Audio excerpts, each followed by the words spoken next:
মালদা গাজল কলেজে উদ্যোগে শিক্ষা কনভেনশন 2026 হয়ে গেল সোমবার। এদিন কলেজ ক্যাম্পাসে শিক্ষা কনভেনশন অনুষ্ঠিত হয়। প্রধান অতিথি হিসেবে উপস্থিত ছিলেন রায়গঞ্জ বিশ্ববিদ্যালয়ের উদ্ভিদ বিভাগের অধ্যাপক ডক্টর পরিমল মণ্ডল সহ অন্যান্যরা। এছাড়া উপস্থিত ছিলেন গাজল কলেজের মনোজ ভোজ সহ অন্যান্য বিশিষ্টজনেরা। এদিন তারা সকলে মিলে গাজল এলাকার বিভিন্ন স্কুলের প্রধান শিক্ষক শিক্ষিকাদের শিক্ষা কনভেনশন করেন। কনভেনশনে শিক্ষা ব্যবস্থা, কলেজ এবং স্কুলের মধ্যে পারস্পরিক সম্পর্কের সমন্বয় সাধন সহ নানান বিষয় নিয়ে আলোচনা করেন বলে জানা গেছে। আমাদের যেদিনকে আমি প্রথম এখানে যুক্ত হই এই কলেজে প্রিন্সিপাল হিসেবে, সেদিন আমার একটা কথা মনে হয়েছিল যে শুধু কলেজ কেন, যে ছাত্রছাত্রীদের আমরা পাচ্ছি তারা তো স্কুল থেকেই আসছে। তো সেই স্কুলের যারা আছেন কর্তৃপক্ষ, প্রধান শিক্ষক বা অন্যান্য শিক্ষক, তাদের সঙ্গে একটা সৌহার্দ্যপূর্ণ সম্পর্ক আমাদের গড়ে তুলতে হবে।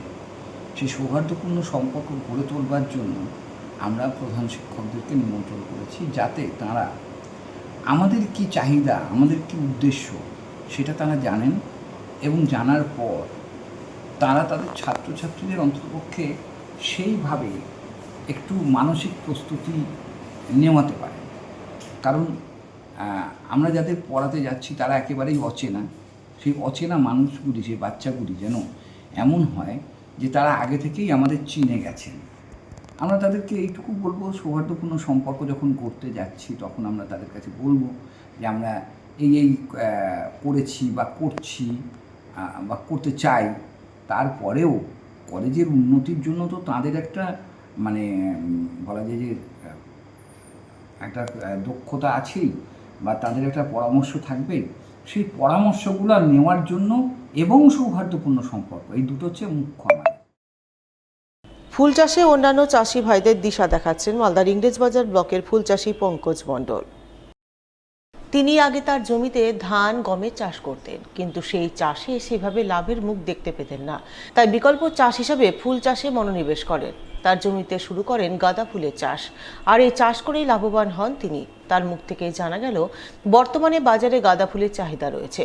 সারা বছরই পুজো পর্ব, বিভিন্ন সামাজিক অনুষ্ঠানে সাজসজ্জার জন্য গাঁদা ফুল লাগে।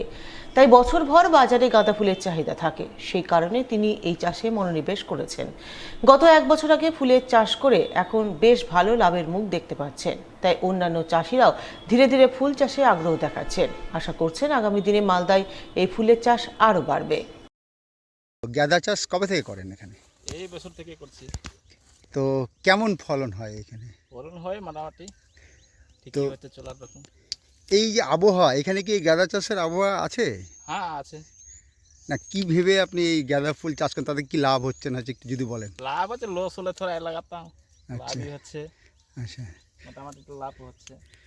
এটা এটা কবে লাগান এবং কবে পর্যন্ত চলে? এটা লাগিয়েছি মাঘ মাসে। আচ্ছা। বাংলা মাঘ মাসে। এটা জেঠ পর্যন্ত চলবে, জেঠের শেষ পর্যন্ত। তারপর তারপর শেষ হয়ে যাবে এটা। হ্যাঁ। তারপর আবার লাগাতে হবে জেঠের শেষে।